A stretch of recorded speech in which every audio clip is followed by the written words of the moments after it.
My project is on the art of Artissima Gentileschi and the Baroque art period.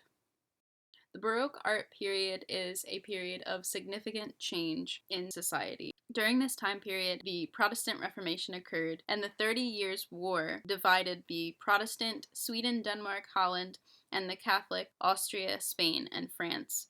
In Protestant countries, the church commissions for painting stopped.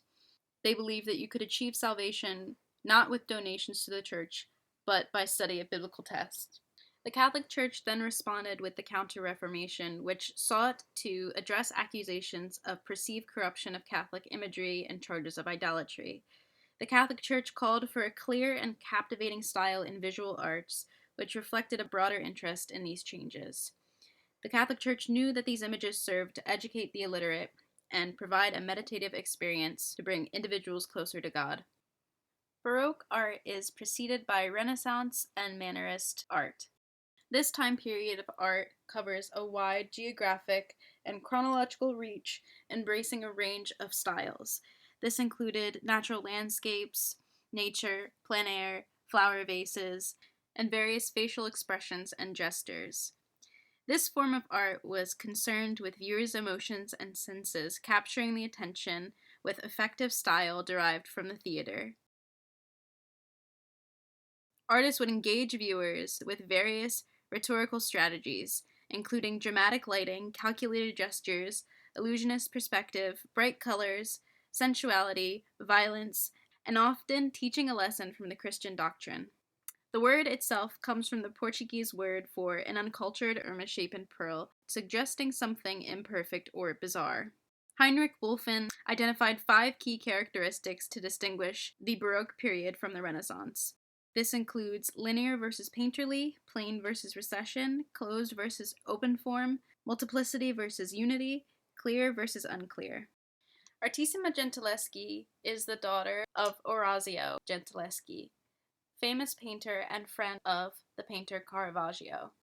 In her youth, Artissima was trained by her father and surpassed her father in painting many various subjects and scenes. When she was young and training under her father, one of Orazio's peers raped her and stole one of her paintings. The following year, Orazio's peer was placed on trial. Artissima bravely accuses her attacker and refuses to recant her testimony. She then later moves to Florence, becomes a mother, and specializes in painting women battling against male control. Women during this time period were often discouraged and forbidden from becoming artists, banned from receiving formal training or joining guilds. Even though not much is known about Artissima, she worked for several rulers and workshops, established herself as a history painter, and became highly sought after as a painter. She did not receive as much recognition as many various female artists after her. One of Artissima's most famous paintings, Judith and Maidservant with the head of Holofernes, fits with the Baroque art period, showcasing the biblical story of Judith and Holofernes. The scene is set with dramatic lighting and shadows and light across the heroine's face. The figures are arranged in expressive gestures, facial expressions, and the scene is set almost as if in theater. The next piece, Susanna and the Elders, was done when Artissima was 17 years old. It tells the biblical story, Susanna as the elders try to coerce and rape her. Susanna shows dramatic and expressive gestures, visibly repulsed and anguish. The elders sit above her, overlapping the figures. The audience is placed in front of the scene, almost as if we are bearing witness to this horrible tragedy. The last piece by Artissima showcases the biblical story of Esther as she comes to her husband, the king, begging him to save the Jewish people, her people. Esther faints before the king. The dramatic gesture fits with the Baroque style, trying to make the viewer feel the heartbreak and triumph of Esther. The painting also uses vivid colors, as with the golden color of Esther's dress, and the paler face of Esther as she gives in and faints. The audience is situated facing the scene. It's almost as if the scene is in motion as Esther faints and the king moves to get up.